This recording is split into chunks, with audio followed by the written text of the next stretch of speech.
I got bullied heavily in Catholic school, and so to the point that I never wanted to go there.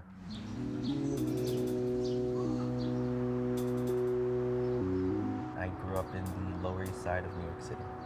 It was always very vibrant, very lively. I'm very proud to be Puerto Rican. In the Lower East Side, it's a very Puerto Rican neighborhood. So being Puerto Rican is not what made you different. Being gay is what made you different. I remember I used to hide in the closet, literally, not figuratively. I used to hide in the closet and skip school. My dad found me once. The time he found me in the closet, I remember he was like, "Bryan, come out," and I came out, and I remember instead of yelling at me, he was like, "Well, why are you here? You know, what's happening in school?"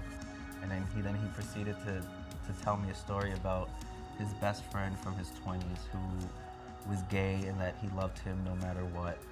And I knew that he told me that story so that he was speaking to me through his friend.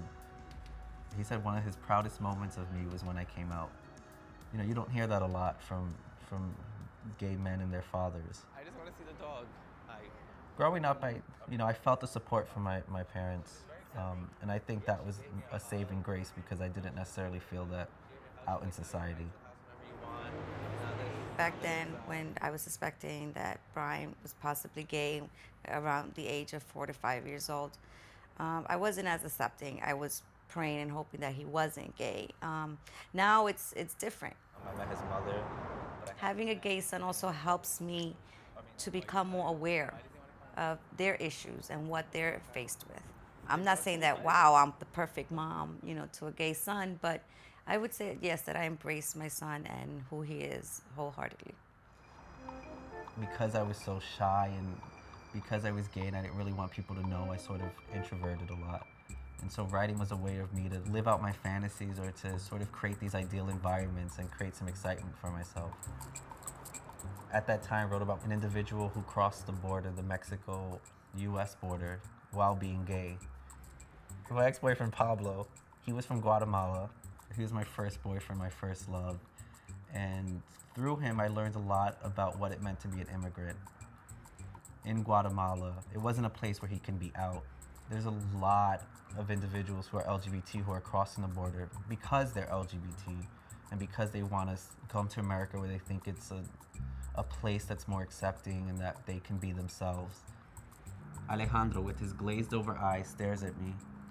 Tequila, because we were both still very drunk, makes you admit everything. And he says he has something to tell me. His voice is numb, words falling from his mouth.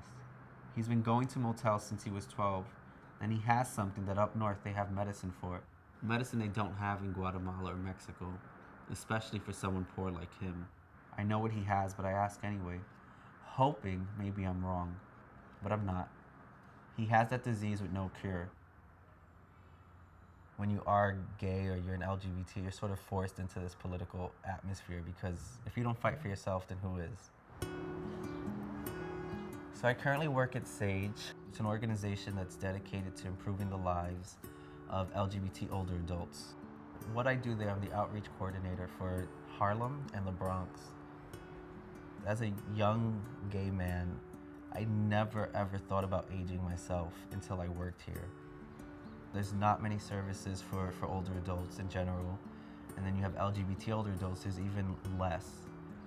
And I think sometimes it really takes a special effort to bring to light the different struggles that different types of people face. If you're Asian American and LGBT, your story may be very different from someone from my community who's Latino and LGBT, or someone who's an immigrant, or someone who grew up in a rural area. It's all very different, and I think in the LGBT community, we really have to work in trying to acknowledge that and to make sure that the things we're fighting for is really for the benefit of everyone.